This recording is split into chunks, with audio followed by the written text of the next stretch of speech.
좌우에 계신 분들과 함께 인사 나누시겠습니다. 샬롬. 평안하십니까? 찬양을 듣다 보면 이렇게 마음에 스며드는 찬양이 있어요. 여러분들은 그런 감동 못 받으세요?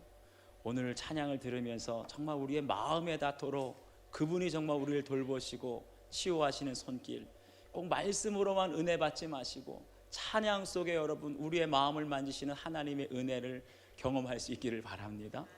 그런 말씀의 은혜는 저절로 오게 되는 거예요. 잠깐 기도하고 말씀 받겠습니다.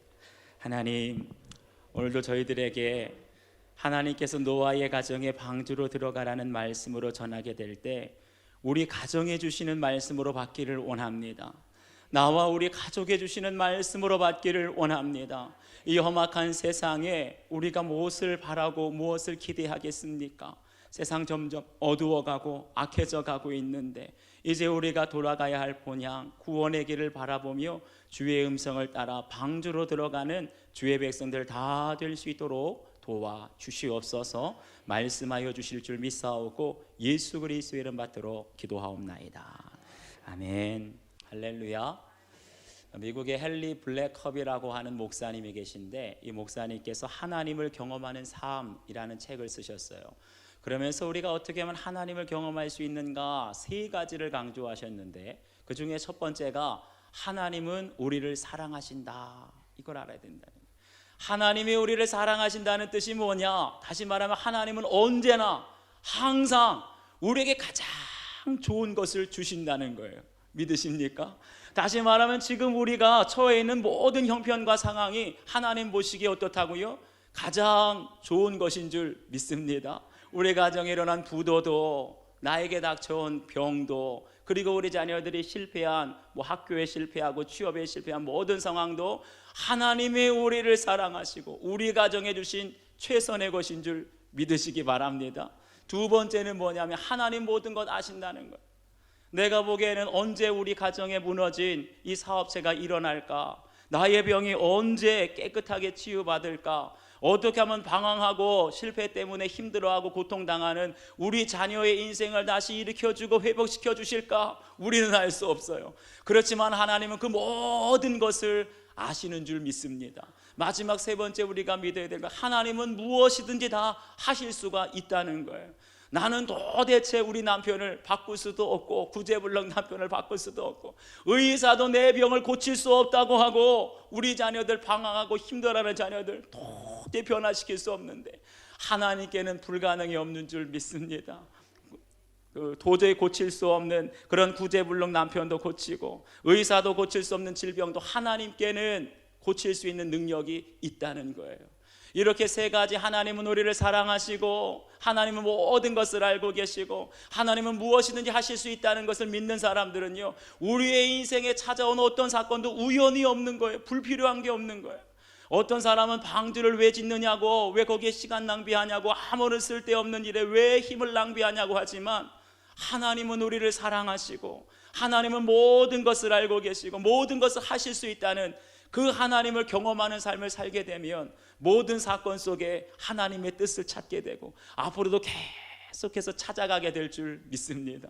그래서 오늘 저에게 주신 말씀을 통해서 과연 어떤 사람이 방주로 들어갈 수 있는지 주님의 음성을 들을 수 있기를 바랍니다. 첫 번째, 끝까지 사명을 감당하는 사람입니다. 우리 1절 말씀을 함께 읽습니다. 1절 시작. 여호와께서 노아에게 이르시되 너와 내 온 집은 방주로 들어가라. 이 세대에서 내가 내 앞에 의로움을 내가 보았음이니라. 아멘. 노아 시대에 분명 수많은 사람들이 살고 있었을 거예요. 그런데 방주로 들어가라, 이 말씀이 들린 사람은 노아 한 사람밖에 없어요. 왜 그랬겠습니까?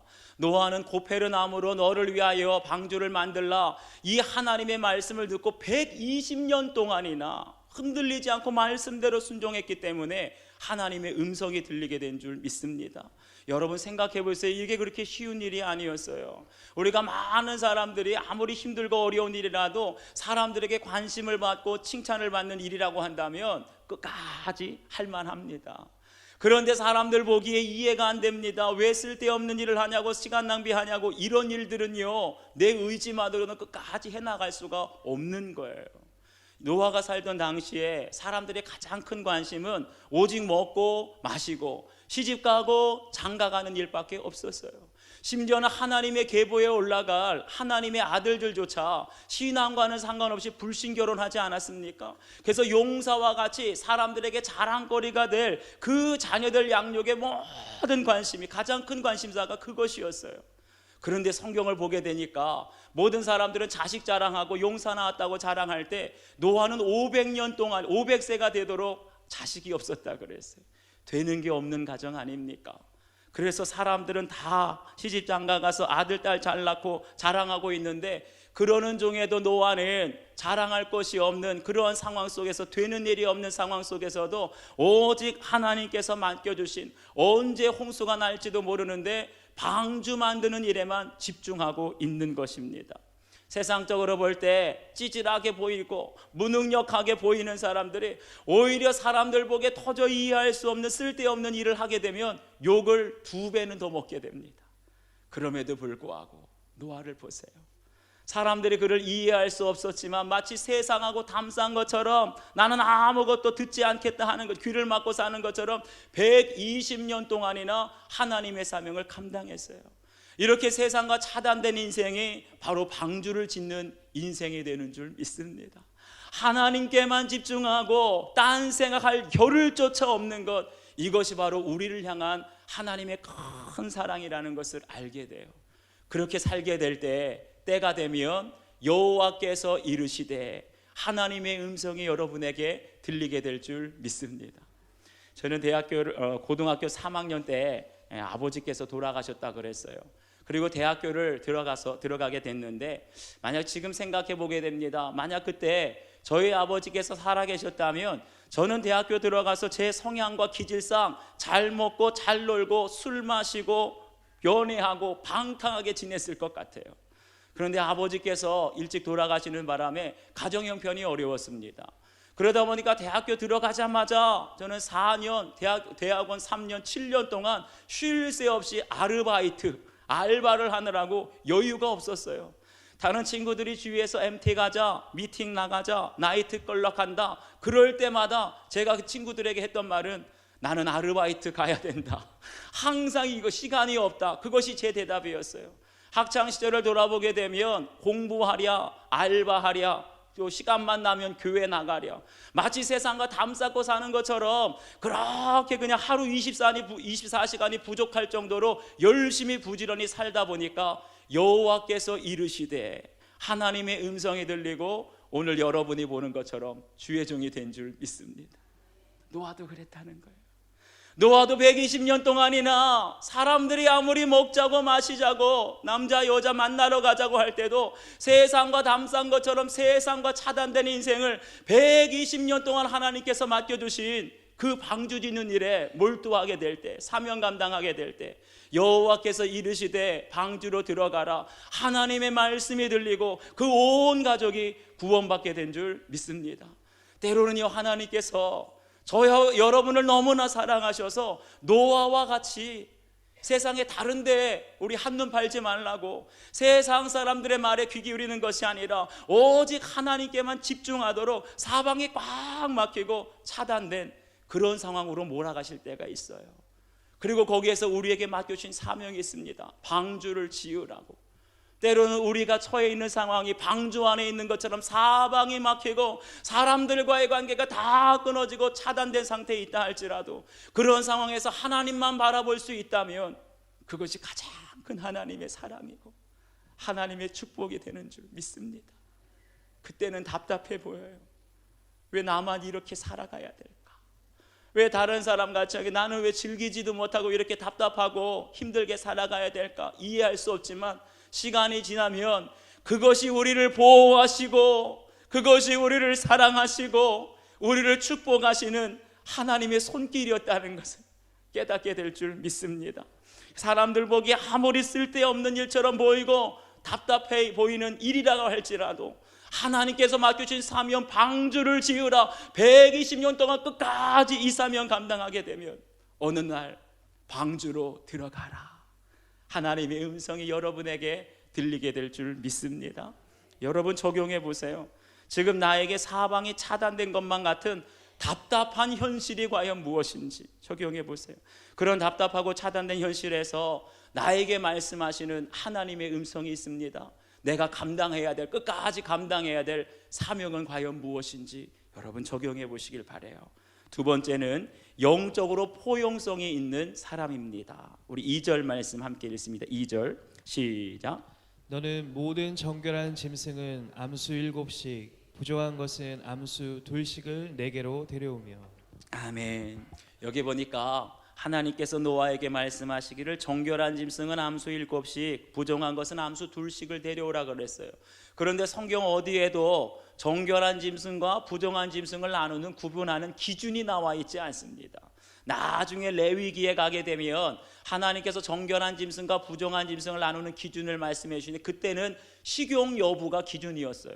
먹을 수 있는 건 정결한 짐승, 정결한 짐승은 먹을 수 있고 부정한 짐승은 먹을 수 없는 것이었습니다.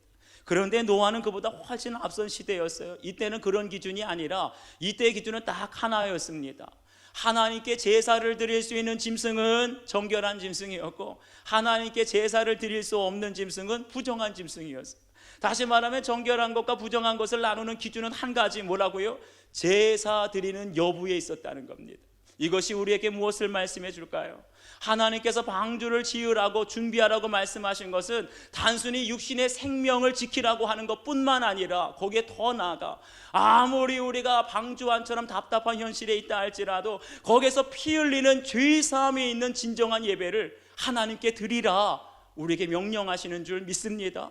사랑하는 여러분, 여러분의 현실이 아무리 방주 안에 앞이 보이지 않고 사방이 막혀있는 꽉 막힌 것 같은 상황에 있다 할지라도 오직 우리가 목숨을 걸고 예배를 드릴 때 여러분의 가정이 살고 자녀가 살게 되는 줄 믿습니다. 방주 안에 있든지 방주 밖에 있든지 우리가 목숨을 걸고 붙들어야 될 것이 바로 예배에 있다는 거예요. 그런 사람은 살게 될 줄 믿습니다. 그런데 여기 좀 이해가 안 되는 대목이 한 가지 있어요. 하나님께서 분명히 노아를 통하여서 홍수 심판 그리고 방주를 준비하라고 할 때는 무엇을 쓸어버리려고요? 세상에 악이 가득하기 때문에 그 악한 것을 쓸어버리기 위해서 홍수 심판 내리신 것 아닙니까? 그렇다고 한다면 방주 안에는 악하고 부정한 건 씻지 말고 정결한 것만 실어야 될 것 같은데, 성경을 가만 보니까 정결한 짐승도 태우고 부정한 짐승도 태우라는 거예요. 왜 그랬을까요? 하나님 보시기에 정결한 짐승의 영성 훈련을 위해서는 누가 필요하다고요? 부정한 짐승이 필요하다는 거예요. 이 세상에 어떤 사람도 100% 완벽하게 정결한 사람은 아무도 없습니다. 여러분 마음을 들여다보세요. 내 안에 정결하고 거룩한 마음도 있지만 때로는 죄 짓고 싶은 부정한 마음 있습니까? 없습니까? 양심상 있지요. 우리 안에 언제 기도하게 되는지 돌아보세요. 거룩하고 착한 일 할 때보다는 오히려 내가 죄 짓고 나서 하나님 앞에 더 엎드려 회개 기도하지 않습니까? 내 안에 부정한 생각, 하나님이 미워하는 생각이 있다는 것을 깨닫게 될 때 오히려 하나님께 더 매달리고 목 놓아 기도하지 않습니까? 우리의 가정도 마찬가지라는 거예요.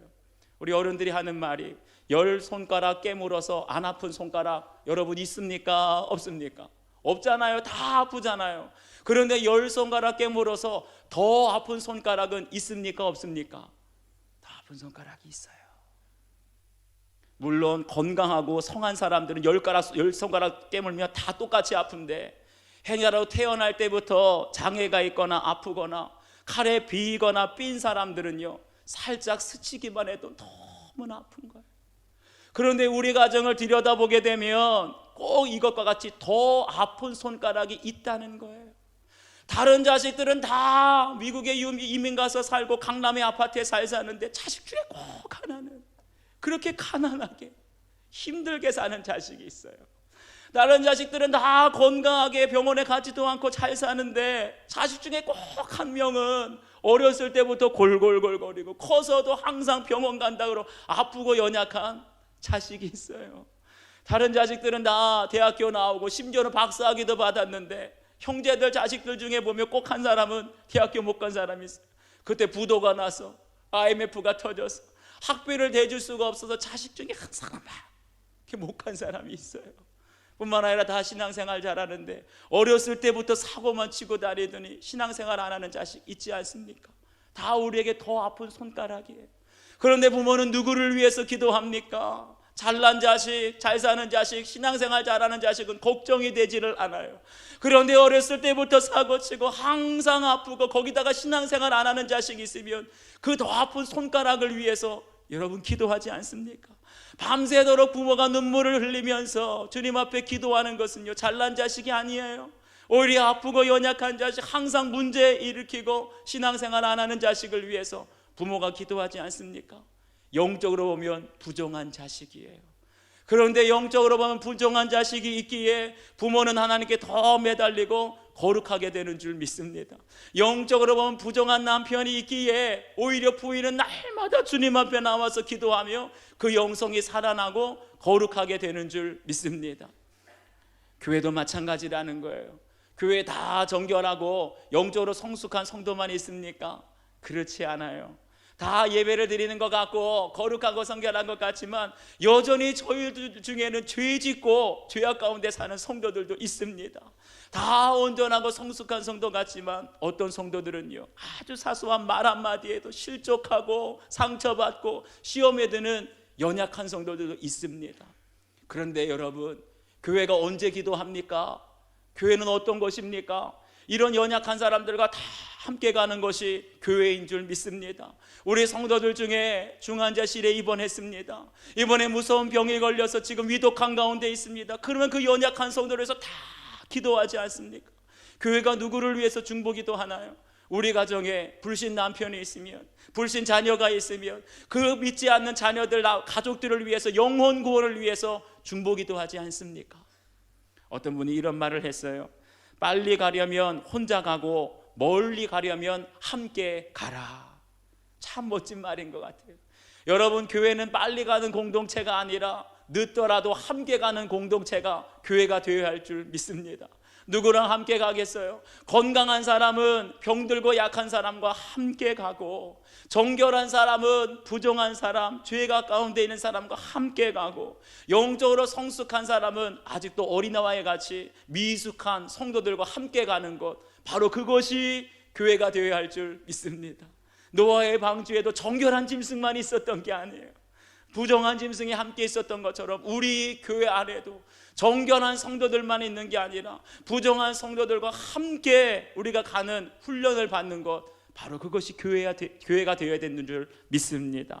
바로 여기에 하나님의 은혜의 포용성이 있어요. 우리가 하나님의 은혜 없이는 나와 다른 사람 받아들일 수가 없습니다. 하나님의 은혜가 없이는 나보다 약하고 부족한 사람과 함께 갈 수가 없는 거예요.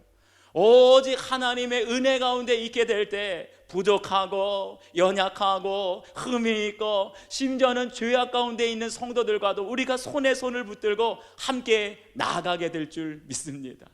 그래서 우리만이 아니라, 내 마음에 드는 사람만이 아니라 정결한 사람이든 부정한 사람이든 온전한 사람이든 연약한 사람이든 우리가 다 함께 구원의 방주로 들어가게 되는 줄 믿습니다. 여러분, 적용해 보세요. 여러분 가정의 가장 아픈 손가락이 과연 누구인지, 그리고 내가 하나님의 은혜로 수용하고 또 눈물로 기도해야 될 연약한 부분은 무엇인지 적용해 보시기를 바랍니다. 마지막 세 번째, 말씀대로 다 준행하는 사람이 방주로 들어갈 수 있습니다. 우리 4절 말씀을 함께 읽습니다. 시작. 지금부터 7일이면 내가 40주야를 땅에 비를 내려 내가 지은 모든 생물을 지면에서 쓸어버리리라. 아멘. 너가 이렇게 세상 사람들 바라보지 않고 오직 하나님께만 집중하고 하나님 말씀대로만 살아가려고 결심하게 될 때 하나님께서 말씀하십니다. 지금부터 7일이면 내가 40주야를 땅에 비를 내리겠다. 구체적인 날짜까지 말씀해 주시는 거예요. 사랑하는 여러분, 저와 여러분에게도 이러한 하나님의 음성이 들릴 수 있게 되기를 주의 이름으로 축원합니다. 사람들에게, 세상에 내 마음을 두면 하나님 말씀하셔도 들리지가 않는 거예요. 그런데 세상을 끊고 담을 끊고 이제는 내가 세상에 신경 쓸 겨를조차 없을 정도로 하나님께 맡겨주신 그 사명에, 방주에 집중하게 될 때 7일 후부터 40주야를 비를 내리겠다. 하나님의 계획을 말씀해 주시는 거예요. 그런데 여기 보세요. 왜 하나님께서 지금부터 7일 후에라는 말씀을 주셨을까? 지금 노아는 120년 동안 방주를 만들었기 때문에 지금 당장 문을 닫고 들어가도 아무런 문제될 게 없습니다. 그런데 하나님께서 이제 지금부터 7일이면 이 말씀하신 이유는 뭘까요? 마지막으로 회개할 기회를 주시는 거예요. 아직도 세상 사람들은 홍수 나기 전까지도 먹고 마시고 시집가고 장가가는 여기에만 정신이 팔려있고 회개하지 않기 때문에 그러한 사람들에게는 비 내리는 홍수 심판이 반드시 있어야 할 줄 믿습니다. 비가 내리기 전까지는 아무도 회개하지 않는 거예요. 여러분, 이 세상의 가장 큰 심판과 저주가 무엇입니까? 그거는 회개할 기회도 없이 우리가 죽는 것, 이게 가장 무서운 심판이고 저주인 거예요. 그렇기 때문에 그러한 인생에 반드시 비가 내리고 홍수 심판이 있어야 할 줄 믿습니다. 제가 지난주에 보았던 영화 중에 교회 오빠라는 영화가 있어요. 기독교 영화라 지금 많이들 보고 있는데 거기에 보면 주인공 부부가 나옵니다. 남편은 반도체 연구원이었고 아내는 피아노를 전공한 중학교 선생님이었어요. 그런데 첫째 딸을 낳고 산후조리원에서 퇴원하는 날 남편에게 청청번역 같은 소리를 듣습니다. 대장암 4기 말기라는 선고를 들어요. 그리고 나서 얼마 지나지 않아서 그 어머니가 병간호를 하다가 우울증을 받아서 아들이 대장암 말기라고 하니까 뭐라고 말도 하지 못하고 우울증을 끙끙 앓다가 결국은 자살을 하게 됩니다. 덮친 데 덮친 격 아닙니까? 그런데 그런 남편을 갖다가 눈물 흘리면서 기도로 병간호하던 아내가 갑자기 머리가 아파서 병원에 검진을 받으러 갔더니 림프종 4기, 이것도 암이에요. 부부가 한마디로 말기암에 걸린 겁니다. 인간적으로 볼 때, 세상적으로 볼 때 이 가정보다, 이 부부보다 더 불행하고 저주스러운 가정이 여러분 어디 있겠습니까? 그런데 이런 무서운 일을 당하고 어려운 일을 당했을 때 그 아내가 이런 고백을 합니다. 하나님께서 우리 가정에 주신 고난을 통해서 구원의 확신을 갖게 되어서 너무 감사하다고. 이런 고난이 오지 않았다면 우리는 평생 잘 먹고 잘 살고 어떻게 하면 돈 잘 벌어서 자녀들 잘 키울까 이 생각만 하고 살아갔을 텐데 마지막에 구원의 확신을 갖게 되어서 이 고난 때문에 구원의 확신을 갖게 되어서 오히려 감사하다고 고백하는 거예요. 분명히 부부가 말기암 선고를 받게 된 것은 이 가정에 임한 홍수 심판이었습니다. 하지만 홍수 심판을 통하여서 하나님의 음성을 듣고 회개하게 되니까 온 가족이 구원의 방주로 올라타게 된 줄 믿습니다. 그런데 이 세상에는 아직도 수많은 사람들이 살아가면서 죄가 죄인 줄도 모르고 살아가는 사람들이 너무나 많이 있다는 거예요. 교회는 나오고 있지만, 예배는 드리고 있지만 아직도 내가 죄가 죄인 줄도 모르고 살아가는 인생이 있다는 거예요. 그런 사람들에게는 비가 내려야 된다는 거예요. 홍수 심판을 통해서라도 회개를 해야 된다는 거예요. 왜냐하면 가장 무서운 심판이 회개하지 않고 구원의 확신도 받지 않고 가는 인생이 가장 무서운 심판이기 때문에 그런 인생에는 홍수 심판을 통해서도 회개를 하고 하나님께 돌이키는 것이 하나님의 은혜요 복인 줄 믿습니다. 그래서 끝까지 이렇게 회개하게 될 때 하나님의 말씀이 들리고 그 말씀을 통하여서 우리 가정에 임한 이 홍수 심판에 하나님의 뜻을 깨닫게 될 때 하나님의 때를 준비하는 가정, 준비하는 영혼이 되는 줄 믿습니다. 우리 5절 말씀 함께 읽겠습니다. 5절 시작. 노아가 여호와께서 자기에게 명하신 대로 다 준행하였더라. 아멘. 여기 보니까 노아가 하나님께서 명하신 대로 다 준행하였다고 그랬어요. 이 말은 달리 말하면 노아의 생각대로, 노아의 감정대로가 아니라 내 생각과 감정은 다 내려놓고 오직 하나님의 말씀이 기준이 되어서 말씀대로 시키는 대로 다 수행하고 준행하였다는 거예요. 사랑하는 여러분, 내 감정대로, 내 기분대로, 내 생각대로가 기준이 되면 하나님 말씀대로 순종이 안 됩니다. 내 생각과 감정, 기분 내키는 대로를 다 내려놓고 오직 하나님의 말씀이 내 삶의 기준이 돼요. 말씀대로 순종하게 될 때 방주로 들어가라 라는 하나님의 음성이 들리게 되는 줄 믿습니다.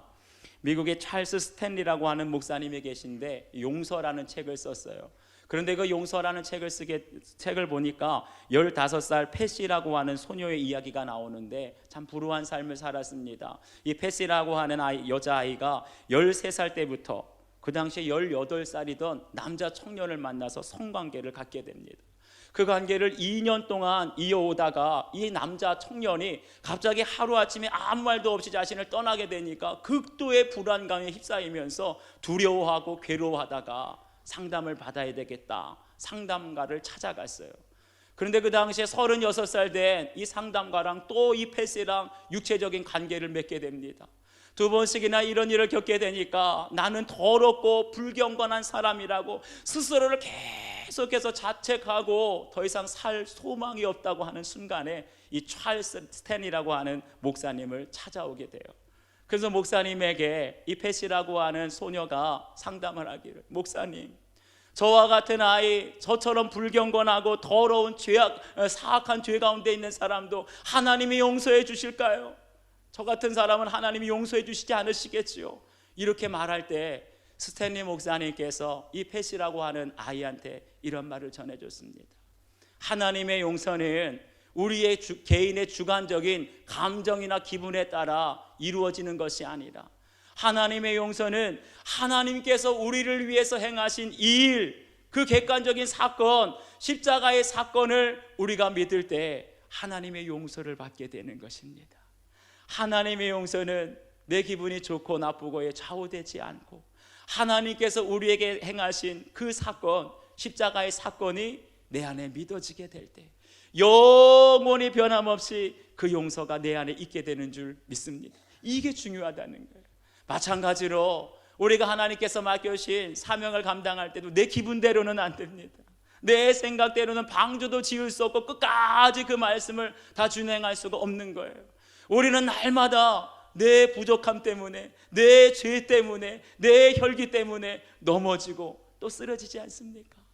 우리의 주제가가 뭡니까? 주여, 우리는 연약합니다. 우리는 넘어집니다. 오늘 하루 또 실수합니다. 주 뜻 이루며 살아가기에 너무나 부족한 우리입니다. 이거 고백할 때 우리가 하나님만 더 바라보고 의지하게 될 줄 믿습니다. 내가 잘나서가 아니라, 내 믿음이 아니라, 내 노력이 아니라 나는 날마다 쓰러지고 넘어지는 연약한 존재이지만 주님 바라보고 주님의 십자가 그 보혈을 의지하며 나아갈 때 이것이 우리에게 최고의 믿음이 되는 줄 믿습니다. 이 믿음으로 살아갈 때 이제 더 이상은 우리의 기분 내키는 대로의 신앙생활이 아니라 하나님 말씀이 기준이 되어 내가 너를 용서하였다, 내가 너의 모든 죄 허물을 덮어주었다, 씻어주었다, 이 말씀을 기준으로 살아가는 자만이 방주로 들어가는 인생이 되는 줄 믿습니다. 여러분 한번 적용해 보세요. 우리 가정에 닥친 홍수 심판, 모든 거 다 쓸어버리는 것 같은 홍수 심판이 무엇입니까? 그 홍수 심판으로 내가 회개한 것은 무엇이고, 또 내 주관적인 느낌이 아니라 하나님 말씀을 기준으로 내가 순종하고 있는지 여러분의 삶을 적용해 보시기를 바랍니다.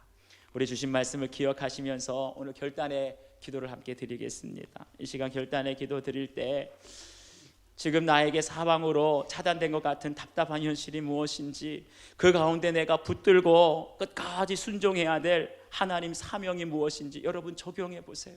그러면서 우리 가정에 아픈 손가락이 있습니까? 내가 품어주고 내가 이해해주고 내가 눈물로 기도해야 될 우리 가정, 우리 형제, 우리 교회 아픈 손가락이 누군지 함께 기도하면서 우리 다 같이 연약한 사람이나 강건한 사람이나 정결한 사람이나 부정한 사람이나 함께 방주로 들어가는 우리 가족, 교회 되게 하여 주시옵소서. 우리 간절한 마음으로 기도합니다. 아버지 하나님 고맙습니다. 오늘도 노아 가정에 주신 이 말씀 통하여서 우리가 다시 한번 하나님께 받아야 될 말씀이 있습니다. 아버지 하나님, 우리의 감정을 따라 살아갈 때는, 내 생각대로 살아갈 때는 나는 주님 앞에 나아갈 수도 없는 죄인이고 나는 주님 앞에 설 수도 없는 죄인에게 멀리 떨어질 수밖에 없지만, 아버지 하나님, 내 생각과 내 감정과 내 기분이 아니라 하나님 말씀을 의지하며 나아가게 될 때 그 말씀 속에서 잃어버린 하나님의 사명을 다시 한번 우리가 붙들게 되는 줄 믿습니다. 비록 우리가 우리가 처해 있는 모든 상황에 사방에 막혀 있고 모든 관계가 차단되어 있고 끊어진 것 같은 방주와 같은 답답한 현실에 있다 할지라도 거기에서 하나님 바라보는 것이 하나님의 사랑이고 하나님의 선물이고 은혜인 줄 믿습니다. 그 믿음으로 살아갈 때 하나님 방주와 같은 답답한 현실에서도 끝까지 하나님의 음성을 듣고 사명 감당할 수 있는 주의 백성들과 가정과 자녀가 되게 하여 주시고, 우리가 함께 걸어가게 될 때 연약한 가족이 있습니다. 연약한 성도가 있습니다. 그러할지라도 우리가 함께 손 내밀며 함께 구원의 길 걸어가고 함께 방주하여 향하여 나아갈 수 있는 우리의 모든 가족들과 자녀들과 또 믿음의 성도들이 될 수 있도록 주님 도와주시옵소서. 아버지 하나님, 오늘도 방주로 들어가라는 하나님의 말씀을 듣습니다. 과연 우리가 노아처럼 120년 동안 그렇게 방주를 지으면서 세상과 담쌓고 사람들과의 모든 관계가 끊어지고 차단되어지는 답답한 현실 속에서도 말씀대로 순종하고 사명을 감당하여 방주에 들어갈 수 있었는데, 우리가 답답한 현실 속에서 끝까지 순종하고 붙들어야 될 사명이 무엇입니까? 그 사명을 붙들고 나아가는 자에게 방주로 들어가라는 하나님의 음성이 들려지게 하여 주시옵소서. 우리 가족, 형제, 자녀들 중에 특별히 유난히 약한 손가락이 있습니다. 아픈 손가락이 있습니다. 지금까지 외면하고 지금까지 함께 소외했다면 이제는 우리가 그들과 함께, 우리 교회 성도들 중에서도 아프고 연약한 성도들이 있다면 모두가 함께 방주로 들어갈 수 있는 하나님의 은혜의 포용성을 갖춘 성도들이 될 수 있도록 도와주시옵소서. 그래서 우리 교회는 늦더라도 더디 가더라도 함께 붙들고 함께 끌어안고 걸어갈 때에 우리 안에 늘 하나님 주시는 기쁨이 있게 하시고 사랑의 열매가 있게 하여 주시고 마지막까지 말씀대로 다 순종하여 우리가 주님의 모든 사명들을 완수할 수 있도록 도와주시옵소서. 감사드리며 예수 그리스도의 이름 받들어 기도하옵나이다. 아멘.